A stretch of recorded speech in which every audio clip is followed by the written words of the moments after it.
तर्काभयं विधि सर्वपूर्व गीर्वाणविज्ञानगमानतोऽस्मि प्रथमो हनुमान् नाम द्वितीयो भीमयेव च पूर्णप्रज्ञस्तृतीयस्तु भगवत्कार्यसाधकः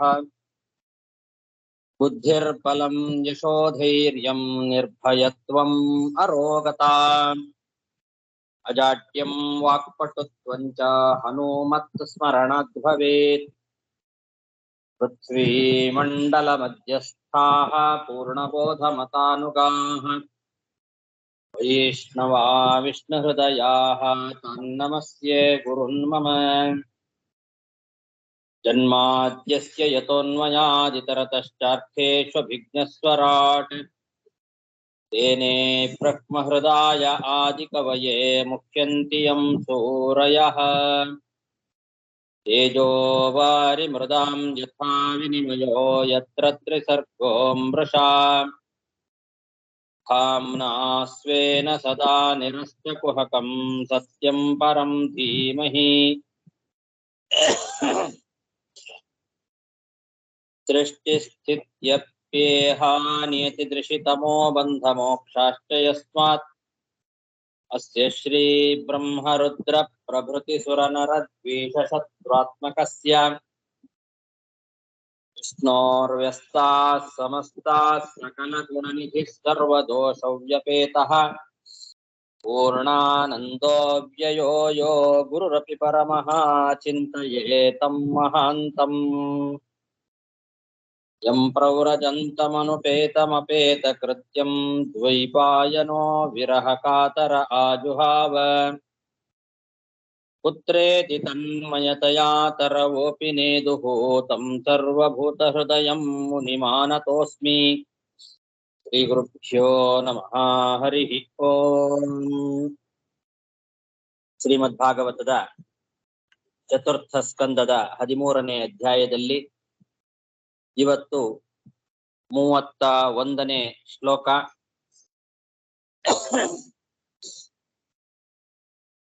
ಸದಸ್ಯಾವೂಚುಃ ನರದೇವೇಹ ಭವತೋ ನಾವದ್ಯಂ ಹಿಮನಾಕ್ ಸ್ಥಿತಂ ಅಸ್ತ್ಯೇಕಂ ಪ್ರಾಕ್ತನಮಘಂ ಯದಿ ಹೇ ದೃಕ್ತ್ವಮಪ್ರಜಃ.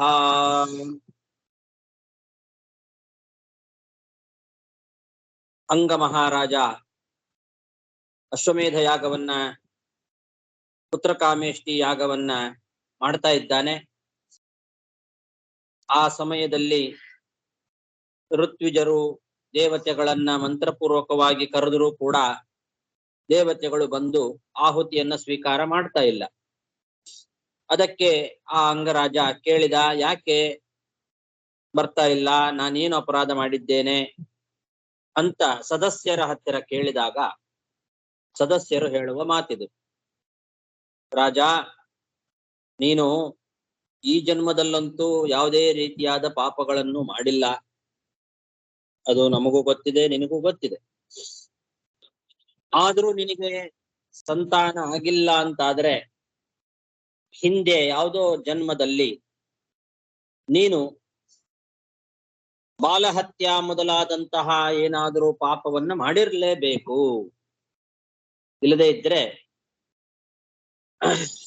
ಖಂಡಿತವಾಗಿಯೂ ಕೂಡ ದೇವತೆಗಳು ಆಹುತಿಯನ್ನ ಸ್ವೀಕಾರ ಮಾಡ್ತಿದ್ರು. ಅವರು ಆಹುತಿಯನ್ನ ಸ್ವೀಕಾರ ಮಾಡ್ಲಿಕ್ಕೆ ಬಂದಿಲ್ಲ ಅಂತಾದ್ರೆ ಇದರಲ್ಲಿ ಬೇರೆ ಯಾವ ಕೊರತೆಯೂ ಕೂಡ ಕಾಣಿಸ್ತಾ ಇಲ್ಲ. ನೀನು ಈ ಜನ್ಮದಲ್ಲಲ್ಲ, ಹಿಂದಿನ ಜನ್ಮದಲ್ಲಿ ಏನಾದರೂ ಪಾಪವನ್ನ ಮಾಡಿರ್ಲೇಬೇಕು ಅಂತ ಹೇಳ್ತಾ ಇದ್ದಾರೆ. ನರದೇವೇಹ ಭವತೋ ನಾವದ್ಯಂ ಹಿ ಮನಾಕ್ ಸ್ಥಿತಂ ಅಸ್ತ್ಯೇಕಂ ಪ್ರಾಕ್ತನಂ ಅಘಂ ಯದಿ ಹೇ ದೃಕ್ತ್ವಮಪ್ರಜಃ ತಥಾ ಸಾಧಯ ಭದ್ರಂ ತೇ ಆತ್ಮಾನಂ ಸಪ್ರಜಂ ನೃಪ ಇಷ್ಟಸ್ತೆ ಪುತ್ರ ಕಾಮಸ್ಯ ಪುತ್ರಂ ದಾಸ್ಯತಿ ಯಜ್ಞಭುಕ್. ಆದ್ರಿಂದ ಎಲೆ ರಾಜ, ನಿನಗೆ ಒಳ್ಳೇದಾಗ್ಲಿ. ಭದ್ರಂತೆ, ನಿನಗೆ ಭಗವಂತ ಮಗನನ್ನ ಅನುಗ್ರಹ ಮಾಡ್ತಾನೆ. ನೀನು ಸಂತಾನವನ್ನ ಪಡಿಲಿಕ್ಕೋಸ್ಕರ ಅದಕ್ಕೆ ತಕ್ಕ ಪ್ರಯತ್ನವನ್ನ ಮಾಡು. ಪುತ್ರಕಾಮ ಇಷ್ಟಿಯನ್ನ ಮಾಡಿದರೆ ಆ ಪುತ್ರಕಾಮೇಷ್ಟಿಯಿಂದ ಪ್ರಸನ್ನನಾಗಿರ್ತಕ್ಕಂತಹ ಭಗವಂತ ಯಜ್ಞಭುಕ್, ಆ ಯಜ್ಞ ಭೋಕ್ತಾರನಾದಂತಹ ಭಗವಂತ ನಿನಗೆ ಖಂಡಿತವಾಗಿಯೂ ಮಗನನ್ನ ಅನುಗ್ರಹ ಮಾಡ್ತಾನೆ. ಹಾಗಾಗಿ ನೀನು ಪುತ್ರಕಾಮೇಷ್ಟಿ ಯಾಗವನ್ನ ಮಾಡು ಅಂತ ಹೇಳ್ತಾ ಸದಸ್ಯರು ಅವನಿಗೆ ಮಾರ್ಗದರ್ಶನ ಮಾಡ್ತಾ ಇದ್ದಾರೆ. ತಥಾ ಸಾಧಯ ಅಂತ ಅಂದ್ರೆ ಮಗನಾಗ್ಲಿಕ್ಕೆ ಏನು ಬೇಕೋ ಆ ಯಜ್ಞವನ್ನ ಮಾಡು. ಈ ಹಿಂದೆ ಅವನು ಮಾಡ್ತಾ ಇದ್ದದ್ದು ಅಶ್ವಮೇಧ ಯಾಗ. ಆವಾಗ ದೇವತೆಗಳು ಯಾರು ಕೂಡ ಬಂದು ಆಹುತಿಯನ್ನ ಸ್ವೀಕಾರ ಮಾಡಲಿಲ್ಲ. ಈಗ ಸದಸ್ಯರೆಲ್ಲ ಹೇಳ್ತಾ ಇದ್ದಾರೆ, ನಿನಗೆ ಮಕ್ಕಳಾಗದೆ ಇರ್ಲಿಕ್ಕೆ ಕಾರಣ ಹಿಂದಿನ ಜನ್ಮದಲ್ಲಿ ಯಾವುದೋ ಪುತ್ರ ಹತ್ಯ ಮೊದಲಾದ ಪಾಪಗಳನ್ನ ನೀನು ಮಾಡಿರ್ಬೋದು. ಅದಕ್ಕೆ ನೀನೀಗ ಪುತ್ರಕಾಮೇಷ್ಟಿ ಯಾಗವನ್ನ ಮಾಡು. ತಥಾ ಸಾಧಯ ಭದ್ರಂತೆ ಆತ್ಮಾನಂ ಸುಪ್ರಜಂ ನೃಪ ಇಷ್ಟಸ್ತೆ ಪುತ್ರಕಾಮಸ್ಯ ಪುತ್ರಂ ದಾಸ್ಯತಿ ಯಜ್ಞಭುಕ್ ಯಥಾ ಸ್ವಭಾಗಧೇಯಾನಿ ಗ್ರಹೀಷ್ಯಂತಿ ದಿವೌಕಸಃ ಯಜ್ಞ ಪುರುಷಃ ಸಾಕ್ಷಾತ್ ಅಪತ್ಯಾಯ ಹರಿರ್ವೃತಃ.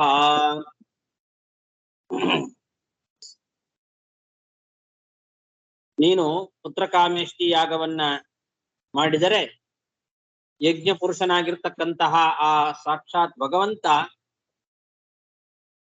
ಅವನನ್ನೇ ನೀನು ಬೇಡಿಕೋ. ಸಂತತಿಗೋಸ್ಕರ ಖಂಡಿತವಾಗಿಯೂ ಆ ಭಗವಂತ ನಿನಗೆ ಅನುಗ್ರಹವನ್ನ ಮಾಡ್ತಾನೆ. ನಿನಗೆ ಮಕ್ಕಳಾಗೋದು ನಿಶ್ಚಿತ. ಆವಾಗ ದೇವತೆಗಳು ಕೂಡ ತಮ್ಮ ತಮ್ಮ ಹವಿರ್ಭಾಗಗಳನ್ನ ಸ್ವೀಕಾರ ಮಾಡ್ತಾರೆ.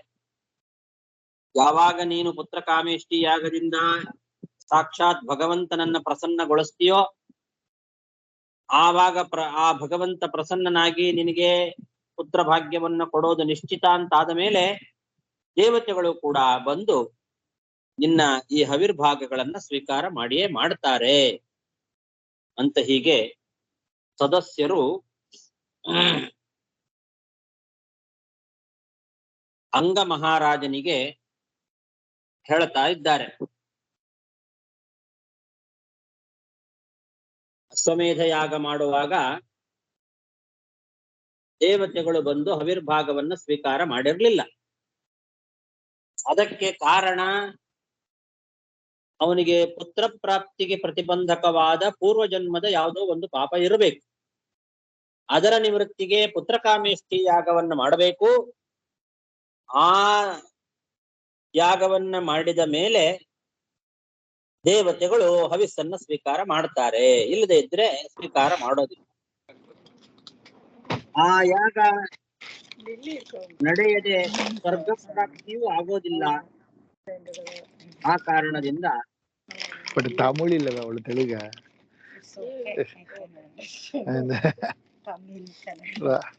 ನಿಮಗೆ ಕನ್ನಡ ಬರ್ತೀಯಾ ನಿಮಗೆ?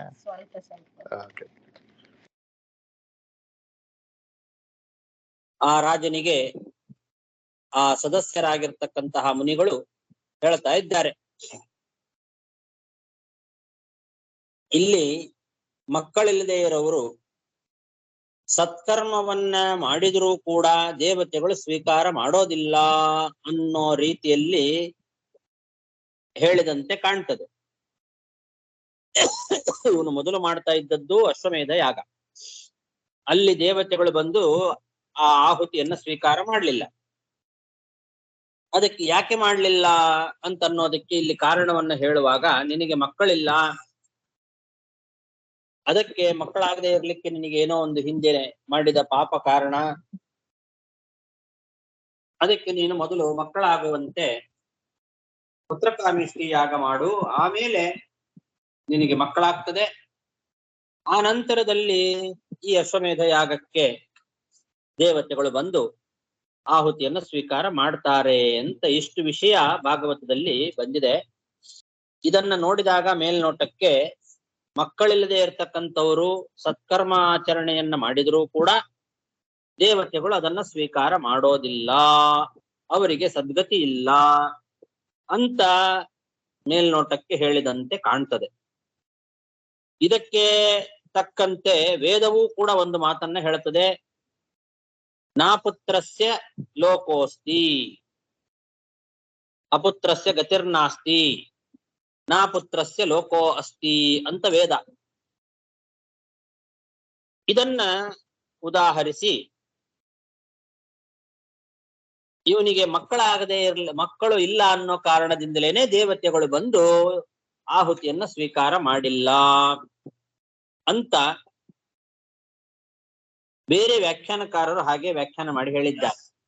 ಮಕ್ಕಳಿಲ್ಲದೆ ಇದ್ರೆ ಸದ್ಗತಿ ಇಲ್ಲ, ದೇವತೆಗಳು ಆಹುತಿಯನ್ನ ಸ್ವೀಕಾರ ಮಾಡೋದಿಲ್ಲ.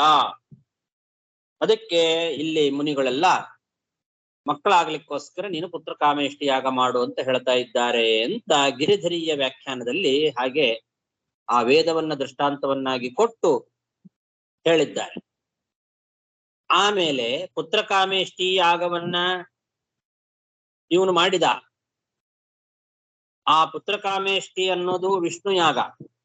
ಅಂತಹ ಉತ್ತಮವಾದ ವಿಷ್ಣು ಯಾಗವನ್ನ ಮಾಡಿದರೂ ಕೂಡ ವೇನನಂಥ ಮಗ, ದುಷ್ಟನಾದ ಮಗ ಹುಟ್ಟಿದ್ದು ಹೇಗೆ ಅನ್ನೋ ಪ್ರಶ್ನೆ ಬರ್ತದೆ. ವಿಶ್ವನಾಥ ವ್ಯಾಖ್ಯಾನದಲ್ಲಿ ವೇನ ಅವನು ಅಧಾರ್ಮಿಕನಾಗಿದ್ರೂ ಕೂಡ ಮುಂದೆ ಅವನಿಗೆ ಅಂದ್ರೆ ಅವರ ತಂದೆಗೆ ಅಂಗರಾಜನಿಗೆ ವೈರಾಗ್ಯ ಬರ್ಲಿಕ್ಕೆ ಕಾರಣನಾದ ಅಲ್ವಾ. ಅವನು ಅಧಾರ್ಮಿಕನಾಗಿದ್ರಿಂದಲೇನೆ ತಂದೆಯಾದ ಅಂಗರಾಜನಿಗೆ ವೈರಾಗ್ಯ ಬಂದು ಕಾಡಿಗೆ ಹೋದ. ಇದು ಒಂದು ಒಳ್ಳೆ ಕೆಲಸ. ತಂದೆಗೆ ವೈರಾಗ್ಯಕ್ಕೆ ಕಾರಣನಾದ ಮತ್ತು ಮುಂದೆ ಪೃಥು ಮಹಾರಾಜನಿಗೆ ಜನ್ಮವನ್ನ ಕೊಟ್ಟ, ಕೀರ್ತಿಯನ್ನ ಪಡೆದ ಅಂತ ಈ ರೀತಿ ವಿಶ್ವನಾಥ ವ್ಯಾಖ್ಯಾನದಲ್ಲಿ ಹೇಳಿದ್ದಾರೆ.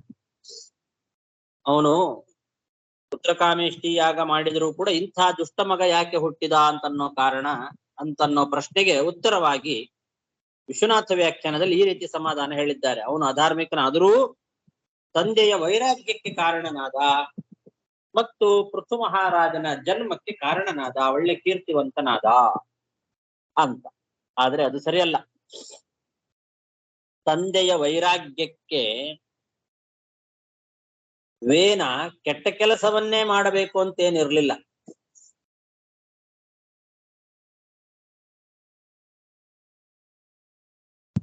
ಆಮೇಲೆ ತಾನು ಬದುಕಿರುವಾಗಲೇ ಪೃಥು ಮಹಾರಾಜನಿಗೆ ಜನ್ಮವನ್ನ ಕೊಟ್ಟಿದ್ರೆ ಆವಾಗ ಈ ಮಾತು ಸರಿ ಆಗ್ತಿತ್ತು. ತಾನು ತಂದೆಗೆ ವೈರಾಗ್ಯವನ್ನ ಉಂಟು ಮಾಡ್ಲಿಕ್ಕೆ ಕೆಟ್ಟ ಕೆಲಸವನ್ನೇ ಮಾಡಿ ವೈರಾಗ್ಯ ಬರಸ್ಬೇಕು ಅಂತ ಏನಿರ್ಲಿಲ್ಲ. ಒಳ್ಳೆ ಕೆಲಸವನ್ನ ಮಾಡಿಯೂ ವೈರಾಗ್ಯ ಬರುವಂತೆ ಅವನು ನಡ್ಕೊಳ್ಬಹುದಾಗಿತ್ತು. ಆಮೇಲೆ ತಾನು ಬದುಕಿರುವಾಗಲೇ ಪೃಥು ಮಹಾರಾಜನಿಗೆ ಜನ್ಮವನ್ನ ಕೊಟ್ಟಿದ್ರೆ ಅವರು ಹೇಳಿದ್ದು ಸರಿ ಆಗ್ತಿತ್ತೇನೋ. ಹಾಗಾಗಿ ಇದು ಕೂಡ ಸರಿಯಲ್ಲ. ಮತ್ತೆ ಪ್ರಧಾನವಾಗಿ ಮಕ್ಕಳಿಲ್ಲದೆ ಇರೋವರಿಗೆ ಸದ್ಗತಿ ಆಗೋದಿಲ್ಲ ಅಂತನ್ನೋದೇನಿದೆ ಅಲ್ಲ, ಮಕ್ಕಳಿಲ್ಲದೆ ಇರೋರು ಸತ್ಕರ್ಮಾಚರಣೆಯನ್ನ ಮಾಡಿದ್ರೂ ಕೂಡ ದೇವತೆಗಳು ಸ್ವೀಕಾರ ಮಾಡೋದಿಲ್ಲ ಅಂತಿದೆಯಲ್ಲ, ಅದೇ ಸರಿಯಲ್ಲ. ಮಕ್ಕಳಿಲ್ಲದೆ ಇರೋರು ಕೂಡ ಸತ್ಕರ್ಮಾಚರಣೆಯನ್ನ ಮಾಡಿದರೆ ದೇವತೆಗಳು ಖಂಡಿತವಾಗಿಯೂ ಸ್ವೀಕಾರ ಮಾಡಿಯೇ ಮಾಡ್ತಾರೆ. ನಾವು ಆ ಮಾಡುವ ಸತ್ಕರ್ಮಾಚರಣೆಯನ್ನ ಸ್ವೀಕಾರ ಮಾಡ್ಲಿಕ್ಕೆ ದೇವತೆಗಳು ಬರೋದು ಮಕ್ಕಳಿದ್ದಾರೋ ಇಲ್ಲೋ ಅನ್ನೋದನ್ನ ನೋಡಿ ಅಲ್ಲ. ಅದಕ್ಕೆ ಮಕ್ಕಳಿರೋರೇ ಸತ್ಕರ್ಮಾಚರಣೆ ಮಾಡಬೇಕು ಅಂತೇನಿಲ್ಲ. ಮತ್ತೆ ಮಕ್ಕಳಿಲ್ಲ ಅಂತ ಆದ್ರೆ ಸ್ವರ್ಗ ಆಗೋದಿಲ್ಲ ಅಂತನೂ ಏನಿಲ್ಲ. ಅವರಿಗೂ, ಮಕ್ಕಳಿಲ್ಲದೆ ಇರೋರಿಗೂ ಸ್ವರ್ಗಾದಿ ಲೋಕಗಳು ಸಿಕ್ಕೇ ಸಿಗ್ತದೆ. ಆದರೂ ಕೂಡ ಕೆಲವರು ಮಕ್ಕಳನ್ನ ಪಡೆಯಲೇಬೇಕು ಅನ್ನೋದು ದೇವತೆಗಳ ಸಂಕಲ್ಪ ಇರ್ತದೆ. ಮಕ್ಕಳಾಗದೆ ಇದ್ರೆ ಅವರಿಗೆ ಸದ್ಗತಿ ಇಲ್ಲ ಅನ್ನೋ ಕಾರಣದಿಂದ ಅಲ್ಲ ಅದು. ಕೆಲವರಿಗೆ ಅವರ ಆ ಜನ್ಮದಲ್ಲಿ ಅವರು ಆ ಮಕ್ಕಳನ್ನ ಪಡೆಯಲೇಬೇಕು ಅನ್ನೋದು ದೇವತೆಗಳ ಸಂಕಲ್ಪ. ಅಂಥವರು ಮಕ್ಕಳನ್ನ ಪಡೆಯದೇ ಸತ್ಕರ್ಮವನ್ನ ಮಾಡಿದ್ರೆ ಅದನ್ನ ಆ ದೇವತೆಗಳು ಸ್ವೀಕಾರ ಮಾಡೋದಿಲ್ಲ. ಉದಾಹರಣೆಗೆ ಮಹಾಭಾರತದಲ್ಲಿಯೂ ಕೂಡ ಈ ಮಾತು ಬರ್ತದೆ. ಪಾಂಡವರು ಇನ್ನು ಯಾರೂ ಹುಟ್ಟಿರ್ಲಿಲ್ಲ. 5 ಜನ ಪಾಂಡವರು ಯಾರೂ ಕೂಡ ಇನ್ನೂ ಹುಟ್ಟಿರ್ಲಿಲ್ಲ. ಪಾಂಡು ಮಹಾರಾಜನಿಗೆ ಶಾಪ ಬಂದು ಬಿಟ್ಟಿತ್ತು, ಮಕ್ಕಳಾಗಿರ್ಲಿಲ್ಲ. ಮಕ್ಕಳಾಗದೇ ಇದ್ರೂ ಕೂಡ ಕುಂತಿ ಮತ್ತು ಮಾದ್ರಿ ಇಬ್ಬರನ್ನು ಕೂಡ ಕರ್ಕೊಂಡು ಕಾಡಿಗೆ ಹೋಗಿದ್ದ. ಒಳ್ಳೆ ಅವನು ತಪಸ್ಸು ಮಾಡ್ತಾ ಇದ್ದ. ಅದರಿಂದ ಅವನಿಗೆ ಸದ್ಗತಿ ಆಗೋದಿಲ್ಲ ಅಂತೇನಿರ್ಲಿಲ್ಲ. ಮಕ್ಕಳು ಆಗದೇ ಇದ್ರೆ ಸದ್ಗತಿ ಇಲ್ಲ ಅಂತೇನಿಲ್ಲ. ಕುಂತಿದೇವಿಯೇ ಹೇಳ್ತಾಳೆ, ಮಕ್ಕಳು ಆಗದೇ ಇದ್ರೆ ಸದ್ಗತಿ ಆಗೋದಿಲ್ಲ ಅಂತೇನಿಲ್ಲ. ಹಾಗಾಗಿ ಮಕ್ಕಳನ್ನ ಪಡೆಯಲೇಬೇಕು ಅಂತೇನಿಲ್ಲ. ನಾನು ಮಕ್ಕಳನ್ನ ಪಡೆಯೋದಿಲ್ಲ ಅಂತ ಕುಂತಿ ಹೇಳ್ತಾಳೆ. ಅಲ್ಲಿ ಈ ಮಾತನ್ನ ಕುಂತಿದೇವಿ ಸ್ಪಷ್ಟವಾಗಿ ಹೇಳ್ತಾಳೆ. ಮಕ್ಕಳಾಗದೇ ಇದ್ರೆ ಸದ್ಗತಿ ಆಗೋದಿಲ್ಲ ಅಂತೇನಿಲ್ಲ. ಹಾಗಾಗಿ ನನಗೆ ಬೇಡ, ಮಕ್ಕಳು ಬೇಡ ಅಂತಾನೆ ಹೇಳ್ತಾಳೆ ಕುಂತಿ. ನಾನು ಅಂತ ಕೆಲಸ ಮಾಡೋದಿಲ್ಲ ಅಂತ. ಬೇರೆ ಯಾರನ್ನಾದರೂ ಕರೆದು ಮಕ್ಕಳನ್ನ ಪಡಿ ಅಂತ ಪಾಂಡುರಾಜ ಹೇಳಿದಾಗ ಈ ಮಾತನ್ನ ಕುಂತಿದೇವಿ ಹೇಳ್ತಾಳೆ. ಆದ್ರೆ ಆ ಜನ್ಮದಲ್ಲಿ ಪಾಂಡು ಮಹಾರಾಜನಿಗೆ ಪಾಂಡವರಂತಹ ಉತ್ತಮ ಮಕ್ಕಳನ್ನ ಪಡೆಯೋದೇ ದೇವತೆಗಳ ಸಂಕಲ್ಪ ಆಗಿರ್ತದೆ. ಹೊರತು ಅವರಿಗೆ ಸದ್ಗತಿ ಆಗೋದಿಲ್ಲ ಅನ್ನೋ ಕಾರಣದಿಂದ ಪಾಂಡವರನ್ನ ಪಡೆದದ್ದಲ್ಲ. ಪಾಂಡವರನ್ನ ಜಗತ್ತಿಗೆ ಕೊಡಬೇಕು ಅನ್ನೋದೇ ಪಾಂಡು ಮಹಾರಾಜನ ಆ ಜನ್ಮದ ಒಂದು ಸಾರ್ಥಕ್ಯ. ಅದನ್ನ ಅವನು ಪೂರೈಸದೆ ಅವನಿಗೆ ಸದ್ಗತಿ ಇರಲಿಲ್ಲ ಅಷ್ಟೇ. ಎಲ್ರಿಗೂ ಅಲ್ಲ ಇದು. ದೇವತೆಗಳು ಕೆಲವರನ್ನ ಕೆಲವು ಜನ್ಮಗಳಲ್ಲಿ ಮಕ್ಕಳನ್ನ ಪಡಿಲೇಬೇಕವರು ಅನ್ನೋದು ಅವರ ಸಂಕಲ್ಪ ಇರ್ತದೆ. ಆ ಸಂಕಲ್ಪ ಸರಿಯಾಗಿ ಆ ಜನ್ಮದಲ್ಲಿ ಅವರು ಮಕ್ಕಳನ್ನು ಪಡಿಲಿಲ್ಲ ಅಂತ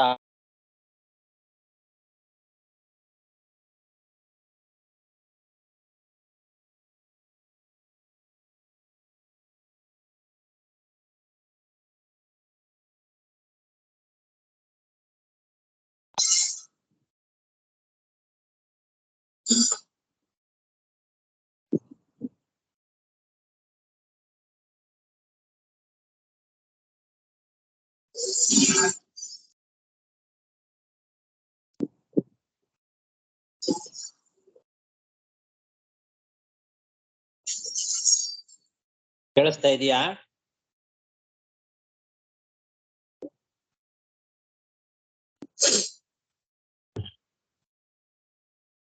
ಈಗ ನಿಮ್ ವಾಯ್ಸ್ ಬಂದ ಗುರುಗಳು, ಇಲ್ಲಿವರೆಗೆ ಕೇಳಿಸ್ತಿರ್ಲಿಲ್ಲ.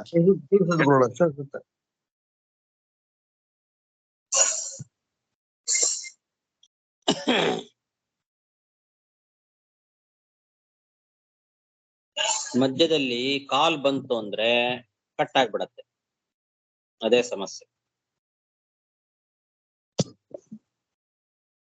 ಅದನ್ನ ಡಿಸೇಬಲ್ ಮಾಡ್ಬೋದು. ಸೆಟ್ಟಿಂಗ್ಸ್ ಹೋಗ್ಬಿಟ್ಟು ಅದನ್ನ ಡಿಸೇಬಲ್ ಮಾಡ್ಬೋದು. ನಾನು ಹತ್ರ ಮಾಡಿದ್ದೀನಿ. ಇನ್ಕಮಿಂಗ್ ಕಾಲ್ ಡಿಸೇಬಲ್ ಅಂತಿದೆ, ಸೆಟ್ಟಿಂಗ್ಸ್ ಅದಿದೆ ಅನ್ಸುತ್ತೆ. ನಮಸ್ಕಾರ. ನನ್ನ ಹೆಸರೇ ಇದೆ, ನನ್ನಲ್ಲಿ ಆ ಭಾಗವತ ಇದು ಇದ್ದಿಲ್ಲ, ಅದಕ್ಕೆ ಸಂದೇಹ ಬಂತು. ಯಾಕೆ ರಿಮೂವ್ ಆಗಿದೆಯಾ ಏನಂತ? ಅದೇ ರಿಮೂವ್ ಆಗಿತ್ತು ನಿಮ್ದು, ಲೆಫ್ಟ್ ಆಗಿದ್ರಿ ನೀವು. ಇವಾಗ ನೀವು ಕಾಲ್ ಮಾಡಿದ್ದಕ್ಕೆ ಮತ್ತೆ ನನಗೆ ಗೊತ್ತಾಯ್ತು. ನಾನು ಇವಾಗ ಆಡ್ ಮಾಡಿದೆ ನಿಮ್ಮನ್ನ ಮತ್ತೆ. ಹಾ ನಾನು ಕಾಲ್ ಏನ್ ಬಂದಿಲ್ವೇ ಈಗ?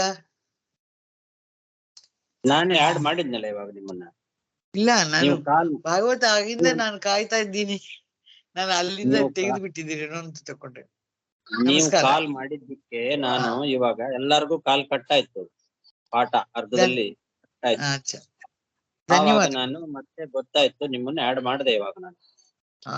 ಧನ್ಯವಾದಗಳು. ಮಕ್ಕಳಾಗದೆ ಇದ್ರೆ ಸದ್ಗತಿ ಇಲ್ಲ ಅಂತೇನಿಲ್ಲ. ಕುಂತಿದೇವಿ ಅದನ್ನ ಹೇಳ್ತಾಳೆ. ಆದ್ರೆ ಆ ಜನ್ಮದಲ್ಲಿ ಯಾರಿಗೆ ಮಕ್ಕಳಾಗ್ಲೇಬೇಕು ಅಂತ ಇರ್ತದೋ ದೇವತೆಗಳ ಸಂಕಲ್ಪ, ಆ ಸಂಕಲ್ಪಕ್ಕೆ ತಕ್ಕಂತೆ ಆ ಜನ್ಮದಲ್ಲಿ ಕೆಲವರಿಗೆ ಮಕ್ಕಳು ಆಗ್ಲಿಲ್ಲ ಅಂದ್ರೆ ಅಂಥವ್ರಿಗೆ ಮಾತ್ರ ಸದ್ಗತಿ ಇಲ್ಲ. ಅದಕ್ಕೆ ಪಾಂಡು ಮಹಾರಾಜ ಈ ಜನ್ಮದಲ್ಲಿ ನನಗೆ ಮಕ್ಕಳಾಗ್ಲೇಬೇಕು, ಇಲ್ಲದಿದ್ರೆ ನನಗೆ ಸದ್ಗತಿ ಇಲ್ಲ, ಅದಕ್ಕೋಸ್ಕರ ನೀನು ಮಕ್ಕಳನ್ನ ಪಡಿ ಅಂತ ಕುಂತಿ ದೇವಿಗೆ ಒತ್ತಾಯ ಮಾಡಿ ಆಮೇಲೆ ಪಾಂಡವರನ್ನ ಪಡೆದದ್ದು. ಹಾಗಾಗಿ ಮಕ್ಕಳಾಗದೇ ಇದ್ದು ಸತ್ಕರ್ಮಾಚರಣೆಯನ್ನ ಮಾಡಿದ್ರೆ ದೇವತೆಗಳು ಸ್ವೀಕಾರ ಮಾಡೋದಿಲ್ಲ ಅಂತೇನಿಲ್ಲ. ಈ ಕಾರಣವನ್ನ ಗಿರಿಧರಿಯ ವ್ಯಾಖ್ಯಾನ ಮತ್ತು ವಿಶ್ವನಾಥ ವ್ಯಾಖ್ಯಾನದಲ್ಲಿ ಏನ್ ಹೇಳಿದ್ದಾರೆ ಅದು ಸರಿಯಲ್ಲ. ಮತ್ತು ಅವರು ವೇದವನ್ನ ಉದಾಹರಣೆ ಕೊಟ್ಟಿದ್ದಾರಲ್ವಾ, ಅಪುತ್ರಸ್ಯ ಗತಿರ್ನಾಸ್ತಿ ನಾಪುತ್ರಸ್ಯ ಲೋಕೋಸ್ತಿ ಅಂತ ವೇದವನ್ನ ದೃಷ್ಟಾಂತವನ್ನಾಗಿ ಕೊಟ್ಟಿದ್ದಾರಲ್ಲ ಅಂದ್ರೆ ಆ ವೇದಕ್ಕಿದೆ ಅರ್ಥ. ಎಲ್ಲರೂ ಮಕ್ಕಳನ್ನ ಪಡಿಲೇಬೇಕು ಅಂತ ಅರ್ಥ ಅಲ್ಲ ಅದಕ್ಕೆ. ಯಾರಿಗೆ ಆ ಜನ್ಮದಲ್ಲಿ ಮಕ್ಕಳಾದ್ರೆ ಮಾತ್ರ ಅವರಿಗೆ ಸದ್ಗತಿ ಅಂತ ದೇವತೆಗಳ ಸಂಕಲ್ಪ ಇರ್ತದೋ ಅಂಥವರಿಗೆ ಒಂದು ವೇಳೆ ಮಕ್ಕಳಾಗ್ಲಿಲ್ಲ ಅಂದ್ರೆ ಅವರಿಗೆ ಸದ್ಗತಿ ಇಲ್ಲ ಅಂತಾನೆ ಹೇಳೋದು ಅದು ವೇದ, ಹೊರತು ಎಲ್ರಿಗೂ ಅಲ್ಲ. ಅದು ಕಾಮನ್ ಆಗಿ ಹೇಳ್ತಾ ಇರೋದಲ್ಲ. ಅದು ಎಲ್ರೂ ಮಕ್ಕಳನ್ನ ಪಡಿಲೇಬೇಕು ಅಂತೇನು ನಿಯಮ ಇಲ್ಲ. ಇದನ್ನ ನಮಗೆ ಮಧ್ವಾಚಾರ್ಯರು ವಾಮನ ಪುರಾಣದ ವಾಕ್ಯವನ್ನ ಉದಾಹರಿಸಿ ಸ್ಪಷ್ಟಪಡಿಸ್ತಾ ಇದ್ದಾರೆ. ಈ ವಿಷಯ ವಾಮನ ಪುರಾಣದಲ್ಲಿ ಸ್ಪಷ್ಟವಾಗಿ ಇದೆ. ಅನಪತ್ಯೋಪಿ ಸದ್ಧರ್ಮ ಲೋಕಜಿನ್ನತ್ರ ಸಂಶಯ ದೇವೈಸ್ತು ಪೃಥು ಜನ್ಮಾರ್ಥೆ ಹವಿರಂಗಸ್ಯ ನೋಹೃತಂ ಅನಪತ್ಯತ್ವ ಕರ್ಮಾಸೌ ಬಾಲಹತ್ಯಾ ಕೃತೆ ಪುರಾ ಅತೋ ದುಷ್ಟೋ ಭವತ್ ಪುತ್ರಃ ಇಷ್ಟೋ ವಿಷ್ಣುರತ ಪೃಥುಃ ಇತಿ ವಾಮನೆ. ವಾಮನ ಪುರಾಣದ ಈ 2 ಶ್ಲೋಕಗಳನ್ನ ಮಧ್ವಾಚಾರ್ಯರು ನಮಗೆ ಉದಾಹರಿಸಿ ಈ ವಿಷಯವನ್ನ ನಮಗೆ ಸ್ಪಷ್ಟಪಡಿಸ್ತಾ ಇದ್ದಾರೆ. ಇಲ್ಲಿ ಏನ್ ಹೇಳ್ತಾ ಇದೆ ಅಂದ್ರೆ, ಅನಪತ್ಯೋಪಿ ಸದ್ಧರ್ಮ ಲೋಕಜಿನ್ ಅತ್ರ ಸಂಶಯ. ಮಕ್ಕಳಿಲ್ಲದೆ ಇರೋರು ಕೂಡ ವಿಹಿತ ಧರ್ಮಾನುಷ್ಠಾನಗಳನ್ನ ಮಾಡಿದರೆ ಸ್ವರ್ಗಾದಿ ಲೋಕಗಳು ಅವರಿಗೆ ಸಿಕ್ಕೇ ಸಿಗ್ತದೆ. ಇದರಲ್ಲಿ ಯಾವ ಸಂಶಯವೂ ಕೂಡ ಇಲ್ಲ. ಮಕ್ಕಳಾಗಲೇಬೇಕು ಅಂತೇನಿಲ್ಲ. ಮಕ್ಕಳಿಲ್ಲದೆ ಇರೋರು ಮಾಡುವ ಸದ್ಧರ್ಮಾಚರಣೆಯಿಂದಲೂ ಕೂಡ ಅವರಿಗೆ ಉತ್ತಮವಾದ ಗತಿ ಸಿಕ್ಕೇ ಸಿಗ್ತದೆ. ನಾತ್ರ ಸಂಶಯ ಅಂತಾನೆ ಇದೆ. ಮತ್ತೆ ಅಂಗರಾಜನಿಗೆ ಮಕ್ಕಳಿಲ್ಲ ಅನ್ನೋ ಕಾರಣದಿಂದ ದೇವತೆಗಳು ಹವಿರ್ಭಾಗವನ್ನು ಯಾಕೆ ಸ್ವೀಕಾರ ಮಾಡಲಿಲ್ಲ ಅಂದ್ರೆ ಅದಕ್ಕೂ ಇಲ್ಲಿ ಕಾರಣವನ್ನ ಹೇಳ್ತಾ ಇದೆ. ಯಾಕೆ ಅಂದ್ರೆ ಪೃಥು ಮಹಾರಾಜನ ಜನ್ಮ ಆಗಬೇಕಾಗಿದೆ. ಜಗತ್ತಿಗೆ ಪೃಥು ಮಹಾರಾಜನಂತಹ ಉತ್ತಮನಾದ ರಾಜ ಈ ಅಂಗರಾಜನ ಮೂಲಕವಾಗಿ ಸಿಗಬೇಕಾಗಿದೆ. ಅದು ದೇವತೆಗಳ ಸಂಕಲ್ಪ. ಅದಕ್ಕೋಸ್ಕರ ಅವರು ಸ್ವೀಕಾರ ಮಾಡಲಿಲ್ಲ ಅಂತ. ಒಂದು ವೇಳೆ ಅವರು ಸ್ವೀಕಾರ ಮಾಡಿಬಿಟ್ಟಿದ್ರೆ ಅವನು ಅಶ್ವಮೇಧ ಯಾಗವನ್ನು ಮಾಡುವಾಗ ದೇವತೆಗಳು ಬಂದು ಆ ಹವಿರ್ಭಾಗವನ್ನ ಸ್ವೀಕಾರ ಮಾಡಿಬಿಟ್ಟಿದ್ರೆ ಇವನು ಪುತ್ರಕಾಮೇಷ್ಟಿ ಯಾಗವನ್ನ ಮಾಡ್ತಾನೆ ಇರಲಿಲ್ಲ.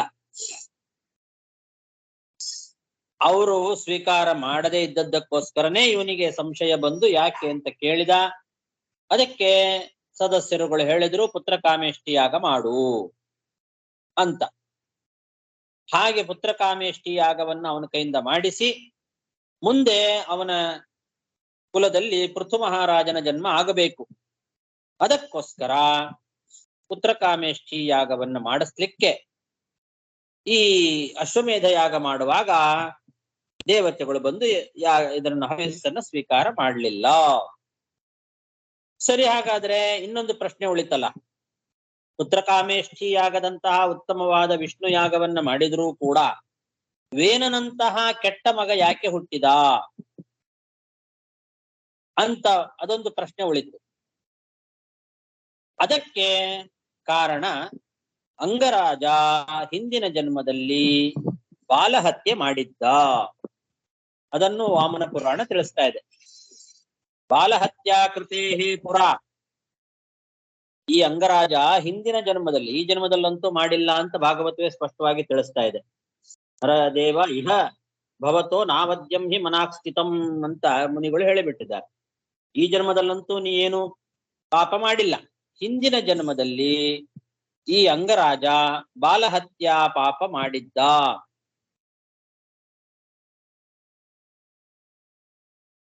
ಆದ್ರಿಂದ ಅವನಿಗೆ ಅಂಗರಾಜನಂತಹ ಕೆಟ್ಟ ಮಗ ಹುಟ್ಟಿದ ಅಂತ. ಮಕ್ಕಳಿಂದ ಮಗ, ಕೆಟ್ಟ ಮಗ ಹುಟ್ಟಿದ್ರು ಕೂಡ, ಅಂದ್ರೆ ಮಗ ಹುಟ್ಟಿದ್ರು ಕೂಡ ಮಗನಿಂದ ಸುಖ ಇರ್ಲಿಲ್ಲ ಅವನಿಗೆ. ಬಾಲಹತ್ಯಾ ಮಾಡಿದ್ರಿಂದ ಮಗ ಹುಟ್ಟಿದ್ರು ಕೂಡ ಪುತ್ರಕಾಮೇಷ್ಟಿ ಯಾಗವನ್ನ ಮಾಡಿ ಅದರಿಂದ ಅವನಿಗೆ ಮಗ ಹುಟ್ಟಿದ್ರು ಕೂಡ ಮಗನಿಂದ ಸುಖ ಇಲ್ಲ, ಮಗನಿಂದ ಏನು ಉಪಯೋಗ ಆಗ್ಲಿಲ್ಲ ಅವನಿಗೆ. ಯಾಕೆ? ಹಿಂದಿನ ಜನ್ಮದಲ್ಲಿ ಅವನು ಬಾಲಹತ್ಯಾ ಮಾಡಿದ್ದ. ಆ ಪಾಪದಿಂದ ಅವನಿಗೆ ಈಗ ಮಕ್ಕಳಾಗಿರ್ಲಿಲ್ಲ. ಮಕ್ಕಳಾಗಬೇಕು ಅಂತ ಪುತ್ರಕಾಮೇಷ್ಟಿ ಯಾಗವನ್ನ ಮಾಡಿದ ಮೇಲೂ ಕೂಡ ಇಂಥ ಕೆಟ್ಟ ಮಗ ಹುಟ್ಟಿದ, ಆದ್ರೂ ಉಪಯೋಗ ಆಗ್ಲಿಲ್ಲ ಅವನಿಗೆ. ಆದ್ರೆ ಅವನೇನು ಪುತ್ರಕಾಮೇಷ್ಟಿ ಯಾಗ ಮಾಡಿದ್ನಲ್ಲ ಅದು ವ್ಯರ್ಥ ಆಗಲಿಲ್ಲ. ವಿಷ್ಣುವಿನ ಆರಾಧನೆ ಮಾಡಿದವರಿಗೆ ಯಾವತ್ತೂ ಕೂಡ ಕೆಟ್ಟದಾಗೋದಿಲ್ಲ. ನಹಿ ಕಲ್ಯಾಣ ಕೃತ್ ಕಶ್ಚಿತ್ ದುರ್ಗತಿಂ ತಾತಗಚ್ಚತಿ ಅಂತಾನೆ ಶಾಸ್ತ್ರ ಹೇಳ್ತದೆ. ಯಾರು ಒಳ್ಳೆಯ ಕೆಲಸಗಳನ್ನ ಮಾಡ್ತಾರೋ ಅವರಿಗೆ ಯಾವತ್ತೂ ಕೂಡ ದುರ್ಗತಿ ಆಗೋದಿಲ್ಲ. ಭಗವಂತನ ಆರಾಧನೆ, ಭಗವಂತನ ಸೇವೆಯನ್ನ ಸ್ವಲ್ಪ ಮಾಡಿದ್ರೂ ಸಾಕು, ಅದಕ್ಕೆ ಫಲ ಇದ್ದೇ ಇದೆ. ಅದು ಯಾವತ್ತೂ ವ್ಯರ್ಥ ಅಲ್ಲ, ಅದಕ್ಕೆ ಫಲ ಸಿಕ್ಕೇ ಸಿಗ್ತದೆ. ಹಾಗಾಗಿ ಇವನು ಮಾಡಿದ ಪುತ್ರಕಾಮೇಷ್ಟಿ ಯಾಗಕ್ಕೆ ಫಲ ಸಿಗಲಿಲ್ಲ ಅಂತ ತಿಳ್ಕೊಳ್ಬೇಡ್ರಿ, ಅದು ವ್ಯರ್ಥವಾಯ್ತು ಅಂತ ತಿಳ್ಕೊಳ್ಬೇಡಿ. ಅದರಿಂದ ಮುಂದೆ ಪೃಥು ಮಹಾರಾಜ ಹುಟ್ಟುತ್ತಾನೆ.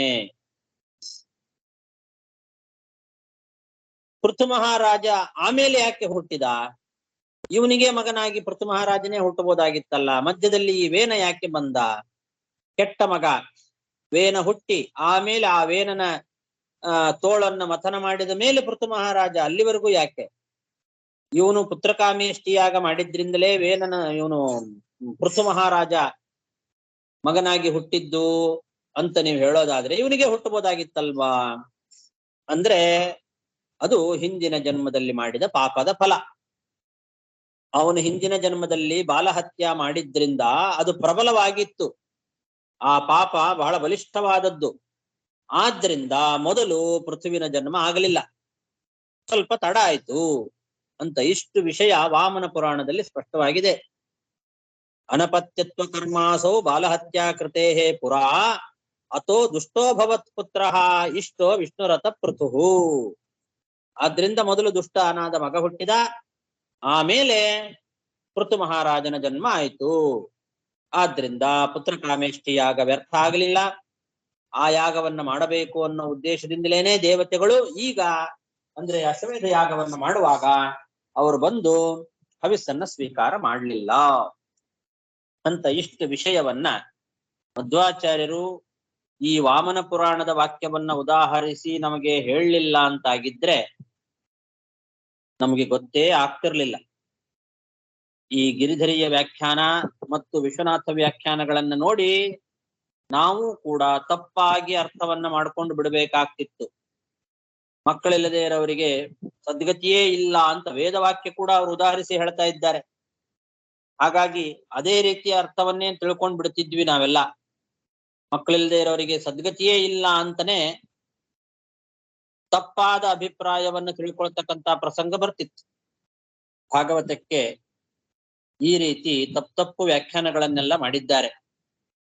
ಇಷ್ಟು ಸ್ಪಷ್ಟವಾಗಿ ಮಹಾಭಾರತದ ಪಾಂಡವರ ಕಥೆ ಮತ್ತು ವಾಮನ ಪುರಾಣದಲ್ಲಿ ಈ ಅಂಗರಾಜನ ನಿರ್ಣಯ ಇದನ್ನೆಲ್ಲವನ್ನು ಕೂಡ ವೇದವ್ಯಾಸ ದೇವರು ಹೇಳಿದ್ದಾರೆ.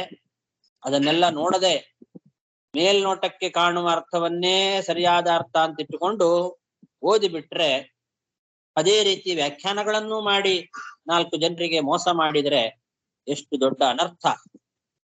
ಹಾಗಾಗಿ ಹಿಂದೆ ಮುಂದೆ ವಿಚಾರ ಮಾಡಬೇಕಾಗ್ತದೆ.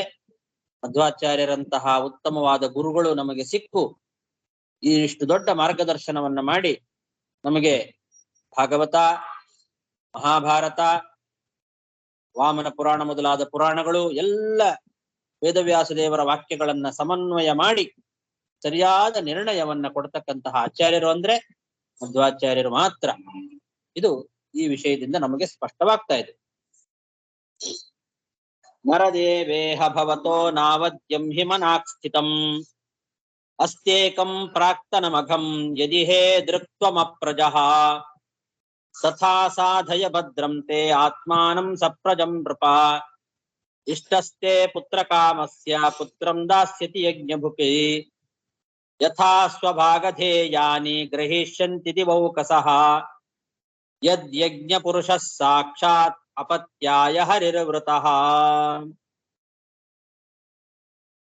ತಾಂಸ್ತಾನ್ ಕಾಮಾನ್ ಹರಿರ್ದದ್ಯಾತ್ ಯಾನ್ಯಾನ್ ಕಾಮಯತೆ ಜನಃ ಆರಾಧಿತೋ ಯಥೈವೈಷಃ ತಥಾ ಪುಂಸಾಂ ಫಲೋದಯಃ.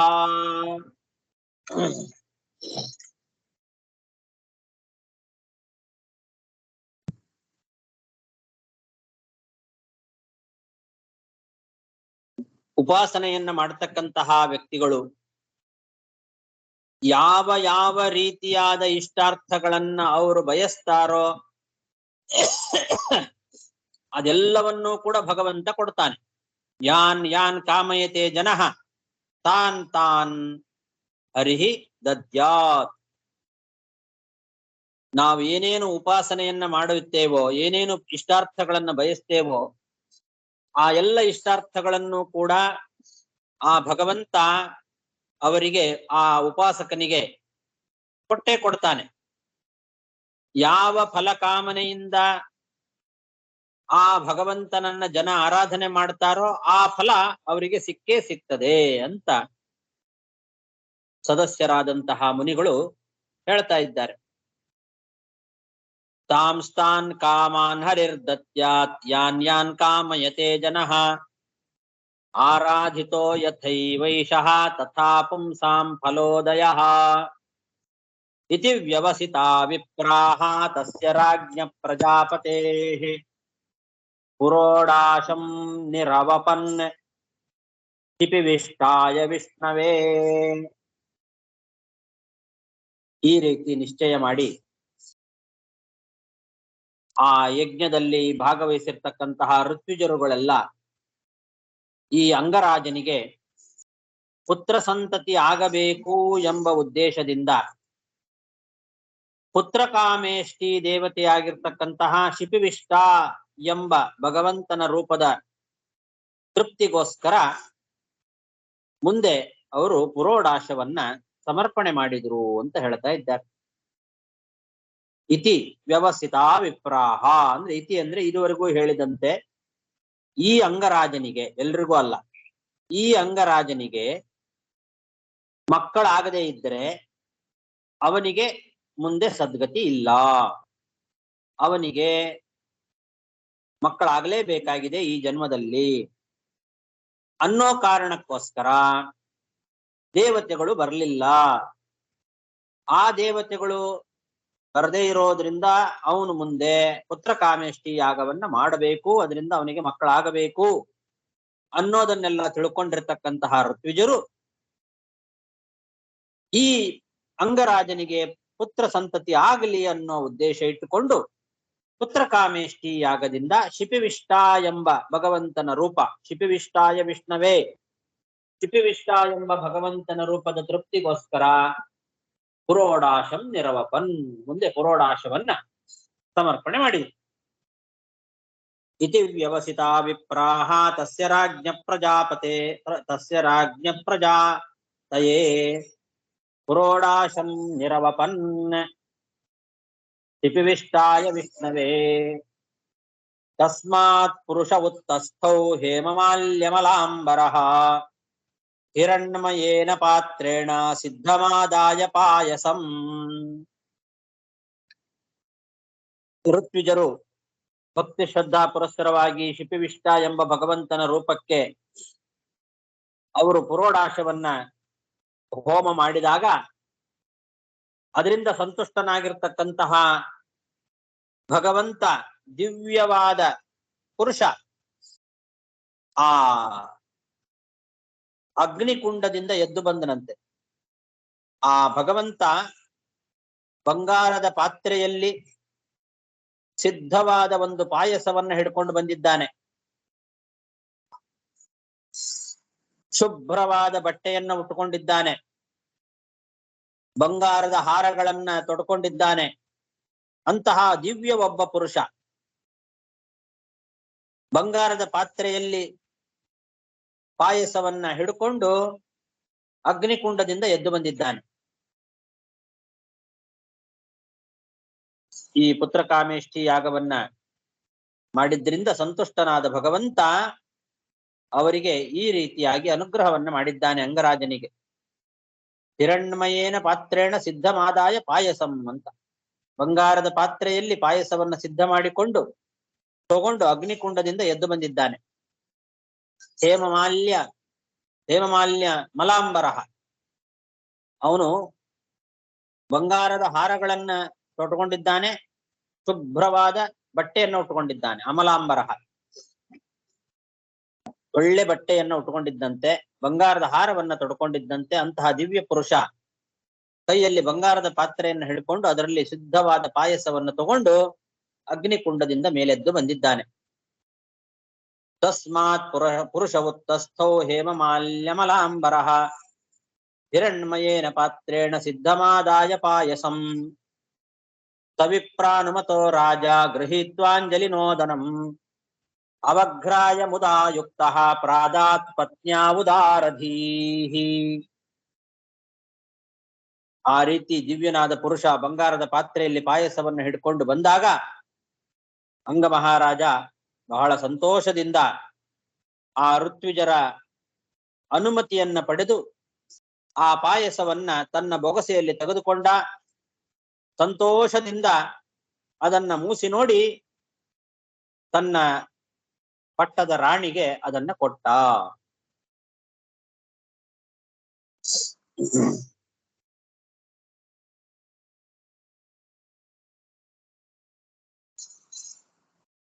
ತಾನು ಮೂಸಿ ನೋಡಿ ಅವಘ್ರಾಯ, ತಾನು ಕುಡಿಲಿಲ್ಲ, ತಾನು ಮೂಸು ನೋಡಿದ.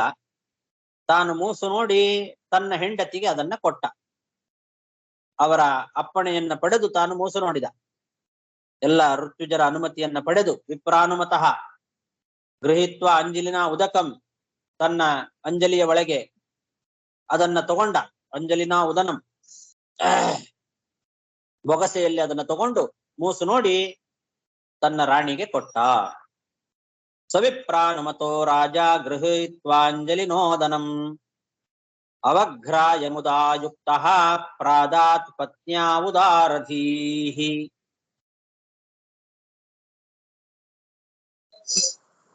ಸಾಕು. ಶ್ರೀಕೃಷ್ಣಾರ್ಪಣಮಸ್ತು.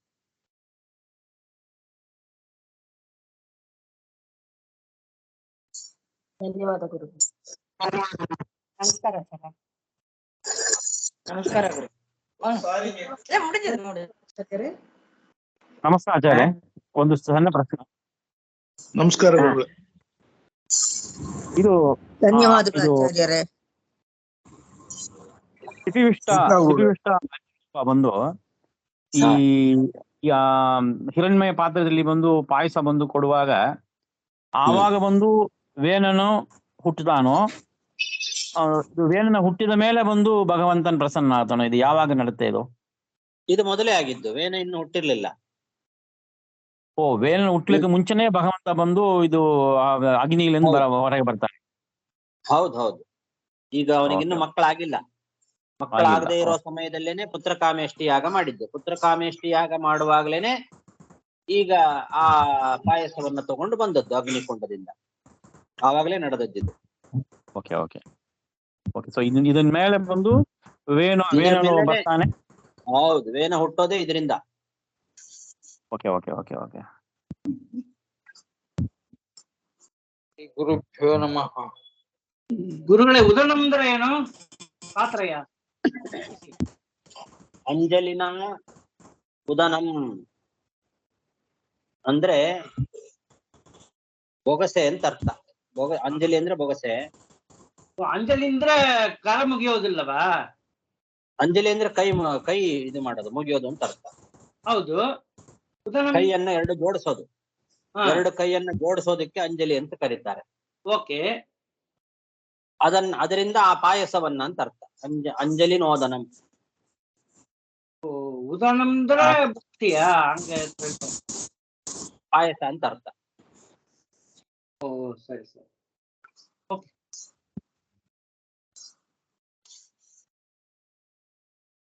ಹರೇ ಶ್ರೀನಿವಾಸ. ನಮಸ್ಕಾರ ಗುರುಗಳೇ. ನಮಸ್ಕಾರ ಗುರುಗಳೇ. ನಮಸ್ಕಾರ ಗುರುಗಳೇ.